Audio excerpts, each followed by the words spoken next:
મોટા પેટવાળા જોવા મળે નહીં. સાચી વાત છે અંકલ, હે ને? 100% સાચી વાત છે. આપણે અહીંયા બધા જ નાના છોકરા એમ નહીં કહેતો કે તારું મોટું પેટ છે તો કે એનું શ્રીમત છે, તો અંકલનું પણ શ્રીમત છે ને, એના પેટમાં પણ બચ્ચું છે, બરાબર. ચરબી છે એ આટલું સરસ. આપણે લો ફ્રીક્વન્સી બેલ્ટ જે છે, આ બેલ્ટ લો ફ્રીક્વન્સી બેલ્ટ, આને તમે સારી રીતે ઉપયોગ કરી શકો છો અને તમારા શરીરની જે ચરબી છે એ ચરબી ઘટાડવાનું કામ કરે છે.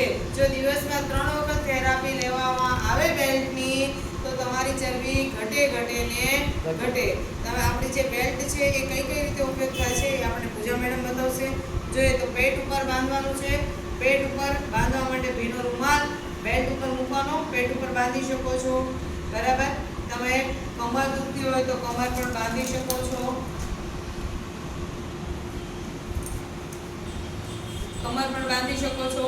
તમે ખભો દુખે છે તો તમે ખભા પર પણ આરામથી બાંધી શકો છો, જેથી કરીને ખભાનો દુખાવો છે એ ખભાના દુખાવામાં પણ તમને ફાયદો થાય છે, બરાબર. તમે થાઈના ભાગ પર પણ બાંધી શકો છો, જેથી કરીને થાપાનો ભાગ છે.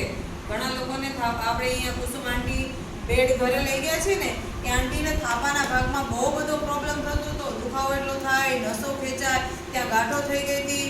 એ બધી જ ગાંઠો એને થાપાના ભાગ ઉપરથી એ લો ફ્રીક્વન્સી બેલ્ટ બાંધવાથી થાપાના ભાગની બધી ગાંઠો ઓગળી ગઈ, બરાબર. પછી ઘૂંટણ પર પણ બાંધી શકો છો. ઘૂંટણ પર આ રીતે તમે બાંધી શકો છો, જેથી કરીને તમારા ઘૂંટણનો દુખાવો છે, ઘૂંટણ પણ સોજો છે, ઘૂંટણનું ડૉક્ટર ઓપરેશન કરવાનું પણ કીધું હશે, એવા રિઝલ્ટ મળશે. અમારા ચંદુ દાદા છે એ રોજે રોજ એના ઘરે બેડ લઈ ગયા છે ને, બેડની થેરાપી સાથે સાથે એ ઘૂંટણ પર બેલ્ટ બાંધે છે. એને ડૉક્ટર ઓપરેશન કરવાનું કીધું હતું, 8 લાખનો ખર્ચો કીધું હતો. અત્યારે એમના ઘરે મશીન લઈ ગયા છે, એમને ઓપરેશન કરાવવાની જરૂર પડી નથી. તો આટલો સરસ આપણને આ લો ફ્રીક્વન્સી બેલ્ટ આપણા મશીન સાથે આવે છે અને લો ફ્રીક્વન્સી બેલ્ટ આરામથી તમે કોઈ પણ જગ્યાએ દુખાવો થાય છે